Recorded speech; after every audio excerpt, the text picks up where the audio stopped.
Salut tout le monde. Pour m'excuser d'un live que j'ai loupé à cause d'une bêtise, j'avais oublié un rendez-vous, eh bien je vais faire le code review que j'avais prévu pendant le live, mais du coup en vidéo. Alors du coup je suis en train donc j'avais deux projets qui m'ont été envoyés sur le workplace d'Open Classroom. Donc eh bien on va faire code review de ces deux petits projets. Il y en a un qui est très lourd. Alors ça c'est sûrement un problème, on va voir pourquoi il est lourd tout à l'heure. Donc il est en train de télécharger pendant que je vais faire le premier de Stoyan, qui lui était léger. Et d'ailleurs j'avais vu sur le GitHub, voilà, il y a très très peu de fichiers. Ce qui est une bonne chose. Si on peut faire simple, autant faire simple. Donc j'ai déjà bonne impression. Donc ouais, je vais regarder d'abord, avant de rentrer dans les fichiers, l'organisation du projet. Et cette organisation m'a l'air plutôt claire. Un fichier image avec logo, hébergement, activité, très bien. Screenshot, ça doit être pour les maquettes, j'imagine. Ouais, c'est ça, il y a les maquettes. Alors du coup, les maquettes, pas besoin de les intégrer dans ton projet. Tu peux peut-être uniquement... tu peux les mettre dans chez toi en local, mais rajouter un .git ignore avec ton dossier screenshot. Comme ça, tu pourras les avoir sur ton projet quand tu ouvres toi ton VS Code, mais ça ne sera pas versionné sur GitHub. D'ailleurs, c'est peut-être activité slash screenshot qu'il faudra faire. Je te laisserai tester de ton côté. Là, il n'y a pas Git d'activer, je crois. Enfin, si, Git d'activer d'ailleurs. Bref. Donc, ce serait bien ouais, de pas forcément le mettre dans ton GitHub. Après, ça peut marcher, hein, c'est pas grave. D'ailleurs, je crois que je te dis ça, mais je l'ai mis moi-même dans le GitHub. Donc non, c'est pas très grave en tous les cas. Tu as tous les formats d'image. Alors c'est bien parce que du coup, on peut choisir facilement. Mais du coup, c'est un petit peu lourd. Alors je vais pas forcément en prendre rigueur parce que c'est vrai que ton projet est très léger comparé à l'autre projet. Mais je pense que si tu peux supprimer les images qui ne te servent pas, ça peut être pas mal pour pouvoir télécharger ton projet plus rapidement. Après, ça a le défaut que si tu as envie de changer d'image, tu peux pas forcément le faire. Donc c'est pas très grave non plus, dans tous les cas c'est propre. Donc pas d'inquiétude. Rien de grave. Ok, regardons maintenant ton versionnage. On va regarder. Ok, c'est versionné. Tu l'as fait en 3 jours. Magnifique. En tout cas, ta push uniquement sur 3 jours. Enfin, ta commit sur 3 jours. Ouais, c'est pas mal pour un premier projet. C'est même bien. Avant session 11, 12, 20. Bon, on peut faire plus précis, mais pour un premier projet, c'est quand même très propre. Et on va regarder ton code. Ok. Donc déjà, niveau d'indentation, ça m'a l'air nickel. Je vois là un oops.css.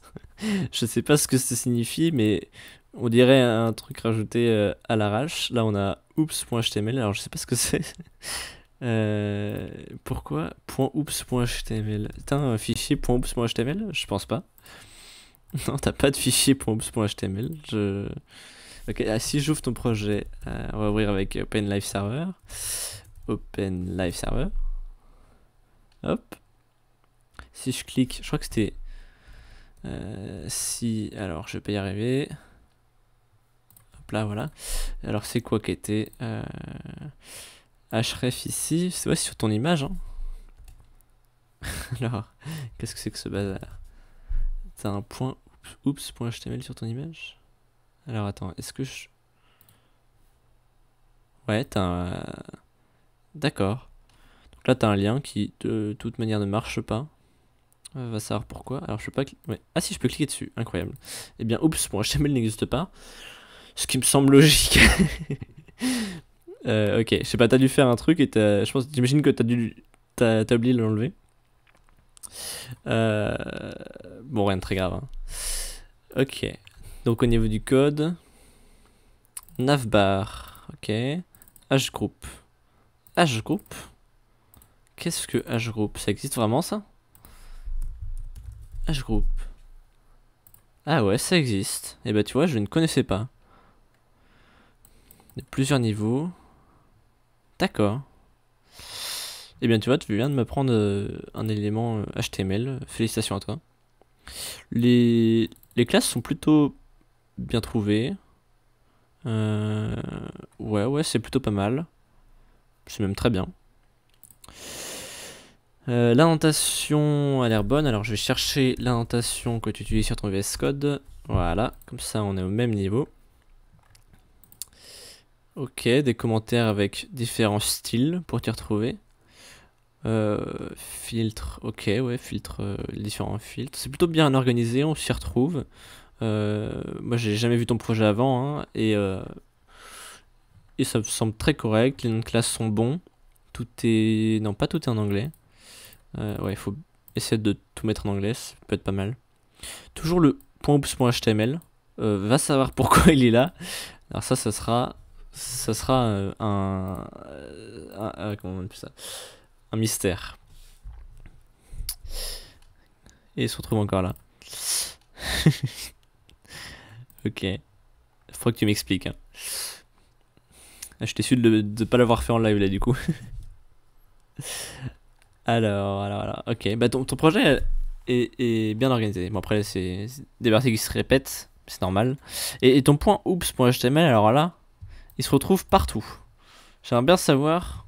Ah, t'as peut-être fait une passe 404, un truc comme ça. En disant... Ouais, je pense que t'as fait ça. J'imagine que t'as fait ça. Avec oups, cette page n'existe pas, un truc dans le genre. Alors du coup, c'est pas forcément logique de le mettre sur ton titre parce que normalement le logo est censé ramener à la page index.html. Mais ok, je comprends. Souvent, ce qu'on fait, c'est qu'on met juste des anchors vides, donc juste des hashtags. Comme ça, il y a encore le curseur qui change de forme, mais ça ne mène juste vers rien.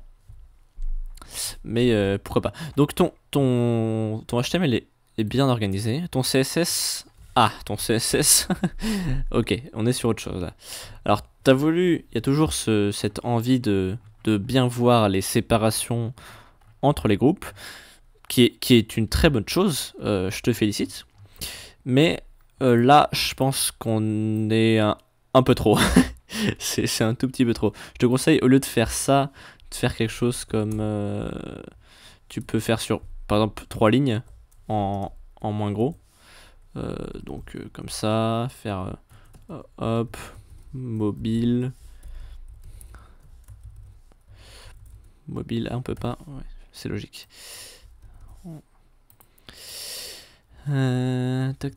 Tac. Et faire.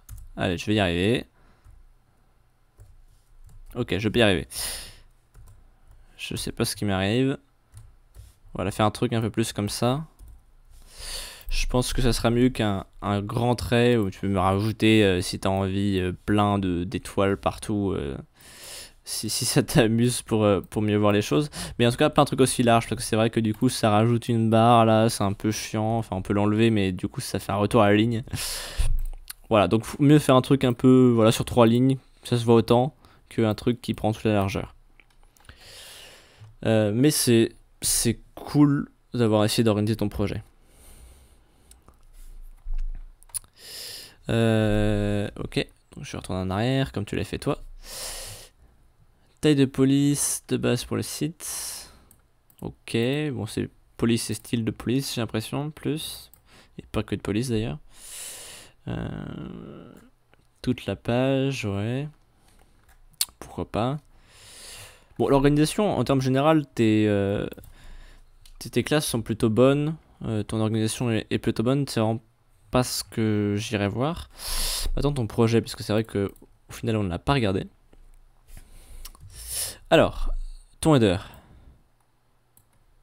Ok, alors est-ce que c'est... Ok, je pense que c'est une transition qui fait que ça fait un truc chelou à un moment. Peut-être mettre la transition uniquement sur certains éléments. J'imagine que la transition c'est pour la bordure en bas qui change de couleur. Donc je pense que tu peux mettre la transition uniquement sur un élément pour éviter ce problème de saut là. Mais sinon, ton header est très bien. Pardon. Ta partie, comment on peut appeler ça, recherche, filtre, etc. Bah, elle me semble plutôt propre ici. J'aime pas trop le gris que t'as mis. Et le over est un peu violent. Et le changement de couleur est un peu violent. Peut-être un truc un peu plus discret, ça serait pas mal. T'as bien fait ressortir les icônes. Peut-être un petit peu trop, je crois, parce que sur la maquette, t'avais une bordure en effet et qui se confondait avec l'icône. Là, t'es carrément en dehors. Attends, je vais confirmer ce que je rajoute en regardant mon projet. Mais ouais, c'est ça, voilà. Donc l'icône est censée aller par-dessus la bordure, mais ne pas sortir non plus de la boîte. Ah, j'aime bien que t'aies mis favicon réservé. Bon, c'est pas très visible, mais bon, ça fait l'affaire. Peut-être juste mettre le R, ça peut être pas mal. Mais dans tous les cas, c'est bien d'avoir tenté. D'ailleurs, est-ce que t'as mis des méta? T'as mis des méta, ok, GG. C'est bien organisé, ça c'est cool. Au niveau du SEO, t'auras des points en plus. C'est pas mal, j'aurais peut-être mis un petit peu plus de marge, mais c'est du détail vraiment. Je pense que la plus grosse partie, ça va être. Bah, en fait, c'était le plus dur. C'était l'organisation là de tes cartes. Ok, alors au niveau mobile, c'est plutôt clean. C'est très clean même, j'aime beaucoup. Peut-être, alors là, il y a un problème de border radius qu'il va falloir que tu changes. Parce que c'est pas les mêmes qu'en desktop. Et c'est pas les mêmes que ici sur ces cartes-là. Là, j'aurais mis un petit peu plus de marge. Ça respire pas assez, c'est collé en dessous. Et je pense que pour les petits écrans, les cartes, elles peuvent avoir une width de 100%. Je sais pas si je peux te faire une démo rapidement comme ça. Max width, voilà. Et puis mettre éventuellement un padding. Hop. Ah non, pas un padding, un margin. Excusez-moi. Ok, je suis en train de tout casser. Voilà, un truc comme ça. Pour les petits écrans, voilà, comme ça c'est un petit peu plus joli, je trouve. Et puis après, tu les mets sur plusieurs lignes, voilà, quand ça devient trop grand de toute manière. Après, tu peux faire aussi plusieurs étapes, comme j'ai fait sur mon projet, où au début, ça prend en effet toute la largeur, et ensuite, voilà, ça va sur 2 colonnes, et puis ça fait comme sur la maquette, 3 colonnes, puis comme sur la maquette. On peut faire plusieurs étapes comme ça. Ça peut être cool. Hop, je remets dans des conditions initiales. Tu vois, parce que là, du coup, ça fait beaucoup de vide. Là, ouais, c'est pas mal. Ça peut simplifier un peu le développement. C'est plutôt cool. Mais là, ouais, si quelqu'un arrive sur tablette comme ça, là, on pourrait mettre. Là, on a même de la place réellement pour mettre 2 colonnes. Donc, si tu peux faire ça, ce serait pas mal. C'est vrai que c'est peut-être un peu plus simple en utilisant les grids, alors que toi, tu as utilisé. Qu'as-tu utilisé? Ah, il n'y a même pas de flex. Il n'y a même pas de flex. Est-ce qu'il y a du flex après? Ah, il y a du gride. Donc t'as mis du gride en plus. Donc si t'as mis du gride, tu peux faire la transition. Peut-être qu'il n'y a que du gride sur les grands écrans. Et après il disparaît. Ouais, il disparaît. Alors du coup, peut-être ce serait bien de laisser le gride. Et puis de lui dire de mettre 2 colonnes sur les moyens écrans. Et puis là de repartir à une colonne, tu vois. Ça peut être pas mal. Sinon, là, donc tu as une gride, mais tous tes éléments ne prennent pas leur contenu. En même temps, je pense que t'as pas fait assez de lignes. Ce que j'ai fait personnellement, c'est que je me suis amusé, si on peut dire ça comme ça, à mettre vraiment plein de lignes. Surtout pour le milieu là, parce que y a un petit tricks. Et donc c'est plus précis. Et par contre, mes boîtes prennent tout. Parce que là, dans ton projet à toi, tes boîtes, elles flottent à l'intérieur. Mais en même temps, c'est logique parce que si ça prenait toute la largeur, elles se colleraient. C'est pour ça que là, j'ai fait plusieurs lignes ici, mais j'ai aussi mis des colonnes, des colonnes gap, ouais, pour séparer le tout. Donc là, j'imagine que t'es nouveau dans les grids. C'est un bon départ. Mais du coup, ouais, si tu peux aller un peu plus loin, ce serait pas mal. Et puis, ouais, là, en plus, tes cartes, elles sont pas de la même largeur. Il y a un truc, je pense que tu peux, si tu passes un petit peu plus de temps dessus, tu vas pouvoir faire quelque chose. Alors là, j'avais pas remarqué. Ok, c'est juste un bug. Ok, voilà, donc je pense que ouais, si tu fais un peu plus de colonnes, de lignes pour tes activités, là, ça peut être un peu plus propre. Et du coup, éventuellement, laisser cette gride pour les formats plus petits. Ça peut être intéressant. Ici, alors pareil, tes éléments. Alors là, il y a toujours le problème de border radius. Et là, cette carte, elle est plutôt bien. Quoique ça dépasse un petit peu. Mais là, ouais, t'as des largeurs un peu hasardeuses. Alors comment est-ce que t'as organisé? Est-ce que t'as fait avec Gride aussi? T'as fait avec Gride aussi. Et t'as utilisé le même principe. Et bah là, il faut que tu mettes des gaps entre tes lignes. Et que tu fasses en sorte que tes cartes, elles prennent bien toute la boîte. Parce que là, je sais pas comment tu t'es organisé. Mais du coup, c'est un peu au hasard. On fait ça YOLO. Il y a des marges. Faut enlever ces marges. Hein. T'es en gride, donc tu peux rajouter des colonnes et des row gap. C'est comme ça qu'on marche quand on est en gride. Et ce sera beaucoup plus propre. Donc là, par exemple, ta marge. Ta marge, elle dégage. Bah, tiens, on va faire dans l'élément. Faire margin. Si tu fais un margin 0, bah voilà. Tu fais un margin 0, ça règle directement le problème. Tu fais un margin 0 partout, sur tous tes éléments. Donc peut-être ce qu'on peut faire sur hébergement card. Faire un margin 0 important. Bah, même sans l'important, ça marchait. Mais du coup, là, voilà, déjà, on est beaucoup mieux. Et après, sur ton élément qui est en grille, un truc comme column gap, si je me trompe pas. Voilà, column gap, un rem si tu marches avec les rem ou avec... tu peux faire avec des pixels. Hop, on va faire un row gap aussi, pareil. Du coup, là, t'as des gaps, c'est cool. Alors, du coup, t'as dû mettre une largeur, j'imagine. Ce qui fait que ça fait un retour à la ligne. Pourquoi ça fait un retour à la ligne?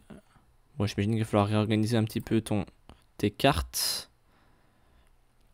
Donc, si je retourne dans tes cartes, ici, qu'est-ce que t'as? 8 auto. Hop, on enlève le max width. On va voir au niveau du width. Border radius, ok, machin. Ok, bah moi, pourquoi pas un 8 100%. Je vais mettre un important tout pour être sûr que ça prend mes changements. Je l'ai mal écrit. Ok. Un width 100%. En important aussi. Ok. Pourquoi ça ne marche pas? Ah, parce que là, tu as un max width. Ok, donc ça, ce max width, il faut le dégager. Voilà, et puis là, déjà, tu as un truc un petit peu plus clean. Alors là, tu as tes colonnes qui se font un peu au hasard. Il va falloir rajouter aussi un padding ou un margin pour pas que ça colle là au bord. Et au final, tu auras un truc déjà plus propre. Ouais, tu vois, c'est beaucoup mieux là déjà. Et puis là entre les deux boîtes, t'as un No Man's Land. Je pense que tu peux un peu rapetissir cette marge. Je sais pas comment tu t'es organisé. Pour que tes cartes là soient un peu plus grosses éventuellement. Ça peut être pas mal. Ok, là on voit sur grand écran que... Alors est-ce que... Ouais, alors ça c'est une erreur aussi. Il va falloir que tu mettes une max width à tes éléments, parce que là sur très grand écran, ça se sépare comme jamais. Donc ça, ouais, il va falloir un petit peu obligé d'avoir une largeur, un maximum. Comme j'ai fait ici, tu vois, à partir d'un moment, bah mon site il grandit plus. Il est bloqué, j'ai une max width, et puis une margin auto pour centrer le tout. Mais voilà, sur chaque élément, si je regarde, tu dois avoir une width, une width. Ou alors je laisse sur un élément global. Ouais, j'ai un élément main. J'ai un élément main qui a une width à 1440 pixels. Une margin auto. Donc ça me centre tout. Sauf le footer pour qu'il prenne toute la largeur. Mais du coup, j'ai rajouté un max width dans un container interne. Qui est, voilà, celui-là. Donc au final, il y a une max width partout. Et pour éviter, voilà, là si je suis en très grand écran, c'est la merde totale. Ok, je pense qu'on a terminé avec ton projet. Déjà, tu as pas mal de choses à regarder. Et donc, on va pouvoir regarder le deuxième projet. Ok, c'est parti pour le deuxième projet. Alors, on ouvre VS Code.